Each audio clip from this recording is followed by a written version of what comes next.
नमस्कार, आप सभी का स्वागत है एक बार फिर से प्रगति कोचिंग सेंटर के ऑनलाइन प्लेटफॉर्म में। आज हम एक हिंदी का एक महत्वपूर्ण टॉपिक डिस्कस करेंगे, कवि परिचय।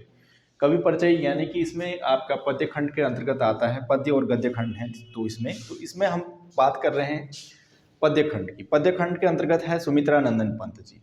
सुमित्रानंदन पंत जी छायावाद के एक प्रमुख कवियों में से एक माने जाते हैं। छायावाद के 4 स्तंभों में से एक प्रमुख नाम है सुमित्रानंदन पंत, अर्थात इन्हें छायावाद का विष्णु भी कहा जाता है। छायावाद के 4 स्तंभों में से एक प्रमुख नाम है आपका सुमित्रानंदन पंत। अब हम बात करेंगे कि इनका सामान्य जीवन परिचय। उत्तराखंड से संबंधित हैं ये, उत्तराखंड के सिलेबस में भी हैं और आपके हिंदी के सिलेबस में भी दिए हैं पद्य खंड में। तो सामान्य जीवन परिचय की बात करेंगे तो जन्म हुआ था 20 मई 1900 को। 20 मई 1900 को इनका जन्म होता है। जन्म स्थान है कौसानी यानी कि वर्तमान बागेश्वर, वैसे अल्मोड़ा, पहले अल्मोड़ा, वर्तमान बागेश्वर। बचपन का नाम कई बार एग्जाम में आता है, इनके बचपन का नाम था गुसाई दत्त या गुसैन, ठीक। और ये भी माना जाता है कि लक्ष्मण के किरदार का इन पर बहुत ज़्यादा प्रभाव पड़ा, या इनके कह सकते हैं कि लक्ष्मण का व्यक्तित्व को देखकर ये बहुत ज़्यादा प्रभावित हुए, इसलिए इन्होंने अपना नाम सुमित्रानंदन पंत रखा गया इनके। अब आता है उपनाम। बचपन का नाम गुसाई दत्त या गुसेन।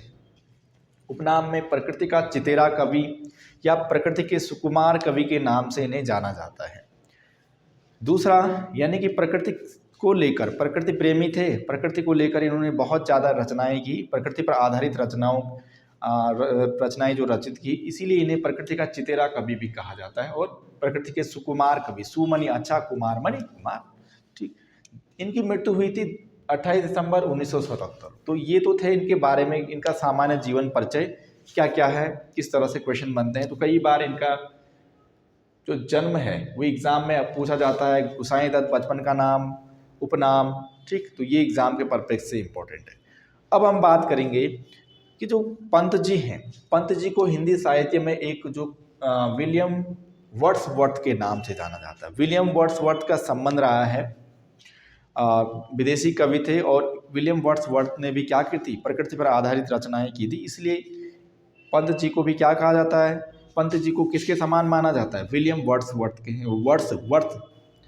के समतुल्य इनको माना जाता है ना। पंत जी ने एक पत्रिका का संपादन किया था 1938 में, रूपाब नामक पत्रिका। कई बार पूछा जाता है कि रूपाब नामक पत्रिका का संपादन किसके द्वारा किया गया था, तो पंत जी के द्वारा किया गया था। अब एक क्वेश्चन कई बार आता है कि पंत जी के सुझाव पर पहले जो ऑल इंडिया रेडियो का नाम था AIR, जिससे बोलते ना, AIR का नाम इनके सुझाव पर 1957 में आकाशवाणी कर दिया गया था। तो ये क्वेश्चन भी इम्पोर्टेंट है, ठीक।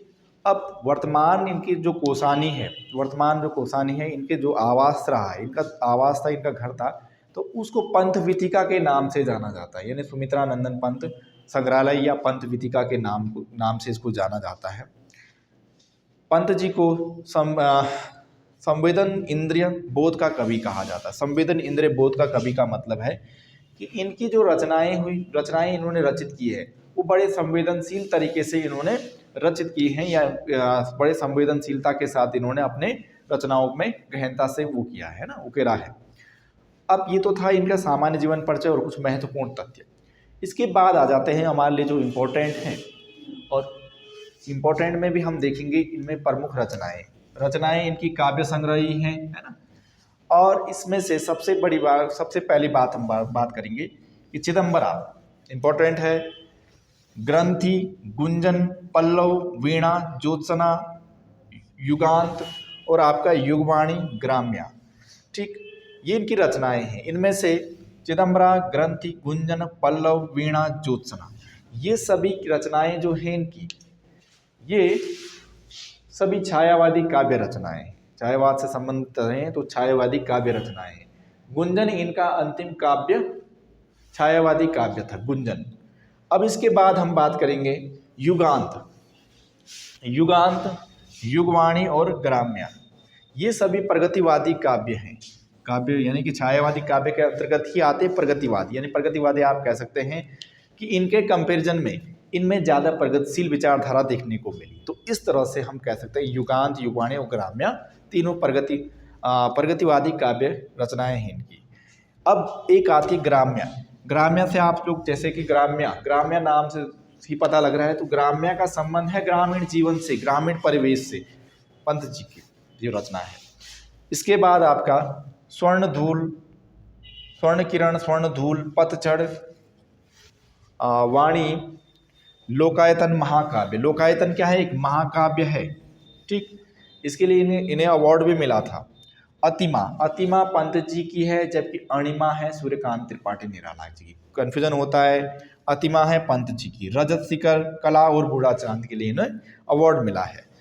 सत्यकाम, युगपथ और तारापथ, ये इनकी प्रमुख रचनाएं हैं और सभी नव चेतनावादी काव्य संग्रह हैं इनके। बात करें इनके लिए, इनके जो पुरस्कार और सम्मान, यानी कि इनको जो अवार्ड मिले हैं, जो सम्मान मिले हैं, उनकी हम बात करते हैं। सबसे पहले तो ये क्वेश्चन कई बार यूके ट्रिपल एससी में आया हुआ है, ये क्वेश्चन आपका यूके ट्रिपल एससी। कला और बूढ़ा चांद नामक रचना के लिए वर्ष 1960 में इनको साहित्य अकादमी अवार्ड मिला। तो पूछा जाता है कई बार एग्जाम में कि किस रचना के लिए पंत जी को साहित्य अकादमी अवार्ड दिया गया था 1960 में। तो साहित्य अकादमी अवार्ड जो दिया गया वो कला और बूढ़ा चांद के लिए दिया गया। इसके बाद 1961 में पद्म भूषण यानी कि नागरिक सम्मानों में से तीसरा जो प्रमुख सम्मान है भूषण, तो 1961 में मिला। और उससे भी इम्पोर्टेंट हो जाता है 1968 में इनकी चिदम्बरा के लिए प्रथम ज्ञानपीठ पुरस्कार प्रदान किया गया था। तो 1968 में चिदम्बरा रचना के लिए इनको क्या किया गया था? ज्ञानपीठ पुरस्कार से सम्मानित किया गया। हिंदी में ज्ञानपीठ पुरस्कार पाने वाले पहले कवि थे ये, ठीक। तो 1968 में चिदम्बरा के लिए। कई बार क्वेश्चन आता है, सन भी ध्यान रखना है और आपको रचना भी ध्यान रखनी है। अब इसके अलावा, इसके अतिरिक्त इन दोनों चीज़ों, यानी कि इन दोनों के अतिरिक्त साहित्य अकादमी और ज्ञानपीठ पुरस्कार के अतिरिक्त इनको मिला था लोकायतन महाकाव्य के लिए, यानी कि लोकायतन इनका एक महाकाव्य है। इसके लिए इन्हें सोवियत नेहरू लैंड अवार्ड या सोवियत संघ के द्वारा एक पुरस्कार दिया गया था, रूस के द्वारा, है ना। सोवियत संघ नेहरू लैंड अवार्ड पुरस्कार से इन्हें सम्मानित किया गया। ये भी इंपॉर्टेंट है। फिर एक रचना है इनकी बुरोंस, यानी बुरांस से ही मिलकर बनता है बुरोंस। इस तरह से बुरोंस एक रचना है जो कि कुमाऊनी रचना है, कुमाऊनी पृष्ठभूमि पर आधारित एक रचना है।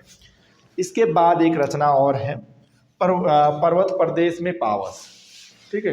पर्वत प्रदेश में पावस, यानी पावस का मतलब रहना, है ना, निवास करना। तो पर्वत प्रदेश में पावस यानी कि पर्वत प्रदेश में रहना या निवास करने से संबंधित इनकी एक रचना है, पर महत्वपूर्ण रचना है।